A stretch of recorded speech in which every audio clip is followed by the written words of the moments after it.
everybody, this is Dave Nasty with NextLevelGuitar.com, and today what we're going to talk about is utilizing this first position with our blues scale and some blues rhythms, overall blues rhythms I guess I should say, and we're going to incorporate some neat licks in here that often get kind of overlooked because we're trying to focus on doing so many things in other positions on the guitar we don't really realize what we can do within the very first position. So what I want to talk about is playing an E minor pentatonic.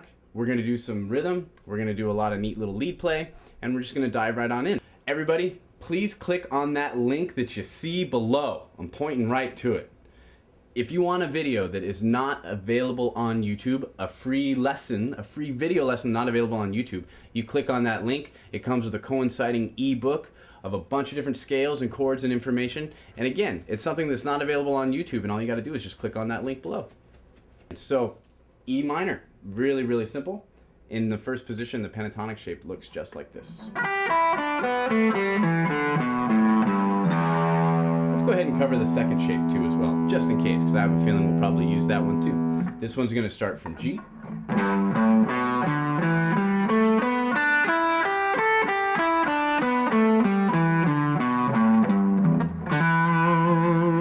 Okie doke. So, like I said, we want to kind of challenge ourselves within the first position today and do some different licks that might sound like some styles of various players, but more importantly you want to think about new creative ways that we can kind of do some of these old traditional licks. So let's start really simple with this. We're going to do this lick. Okay, really slow. Let me break that down.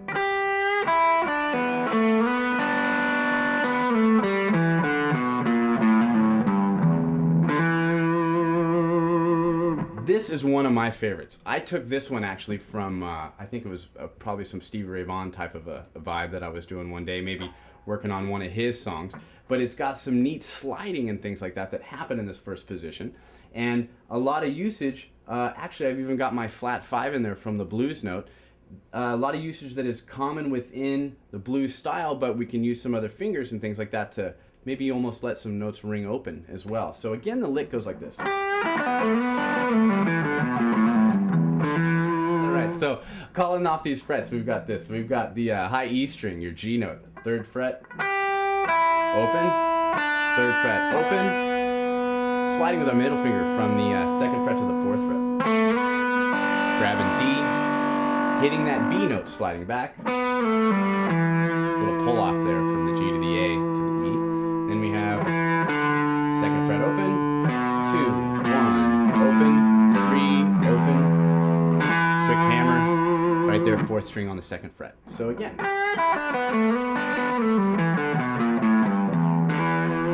Now how can we embellish this and make this sound even cooler? We can do little things like this. That's just a nice little hammer on and pull off right there. Now, let's dive in here and talk about some really cool things that we can do. I'm going to use my middle finger on the A string. I'm going to turn here a little bit. I got my pick on the 6th string, and I have this lick.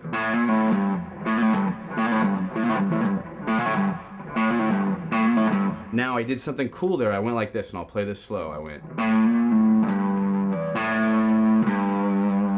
That sounds really funny by itself, really slow, but when you get it going.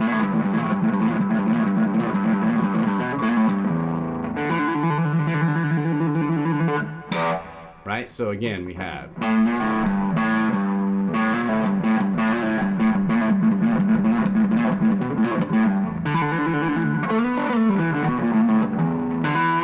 I like to use these fingers a lot. Let's see here while we got this camera angle. Some other neat double stops we can do here.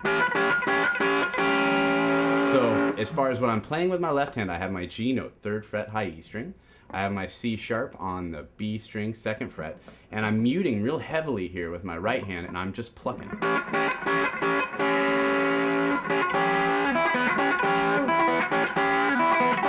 Getting some of those open strings in there.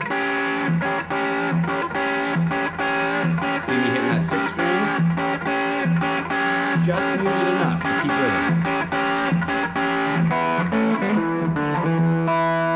So what I did there, this is a good angle for my hand here, so I'm going to try to dig all these in with my pick hand. So we have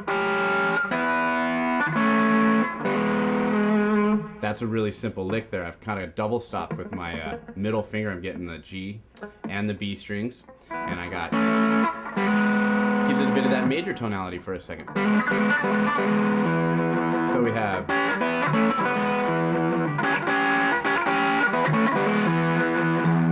little simple things to tie it in with the other lick.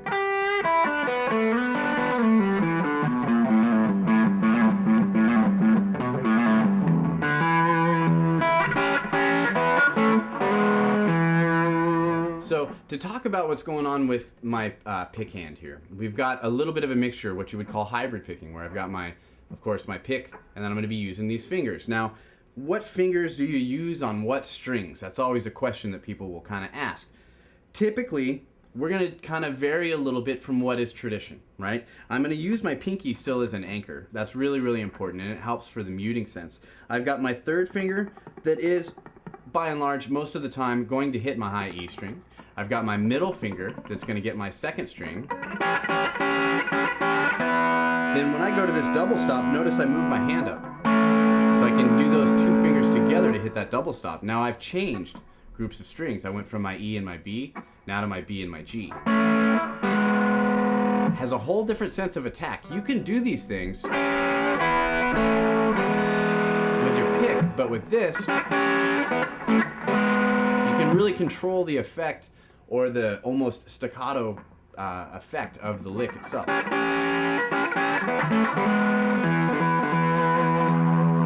Now, we've done this lick so far. We've done a little bit of play off of this low one. We've got this. Now, what else can we do? Well, there's so much. Let's talk about something that I like to do all the time, and it's real easy. Little fancy thing you can just kind of throw in for spice. What I did real easily is I took my third finger, I slid from my G with my third finger on this hand. I'm going to hit it and slide up. Real easy. I'm going to hit with my pick on the low string. Get that E. Hit the low string with the pick. Hit that high E again with my third finger on my right hand. So slowly. Right? Neat little trick. There's so much that you can do in this first position. You have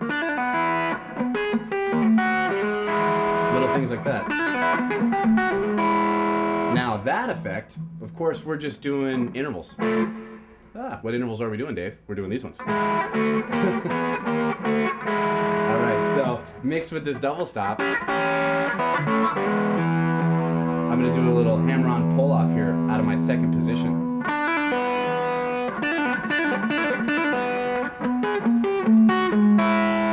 Almost sounds country there for a second.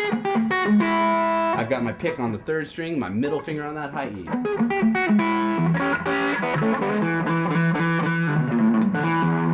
You can drag back a little bit on the overall rhythm within your lick, and you get this.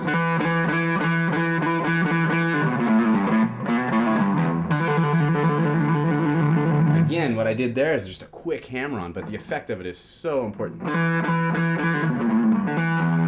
Now we've got some good examples of some open licks that we can do here. Let's think of some easy things that we've done in other positions. Even this.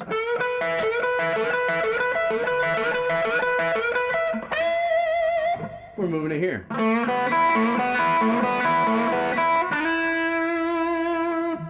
Really difficult to bend this note in this first position, especially a whole step distance, so I'm going to slide up to it.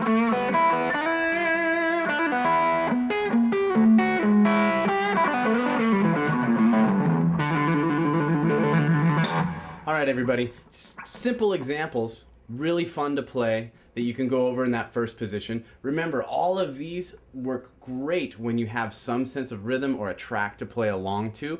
We've got some great tracks here at Next Level that you can go through and play along with in the styles of blues and rock and just all kinds of different things. And I urge you to pick those up and to try out some of these examples over those jam tracks. It's important to experience playing and not experience practice. You know what I mean? And with those jam tracks, that's what you are enabled to be able to do. So everybody, I appreciate it. Go to the website, check it out, and I look forward to seeing you next time. Thank you much.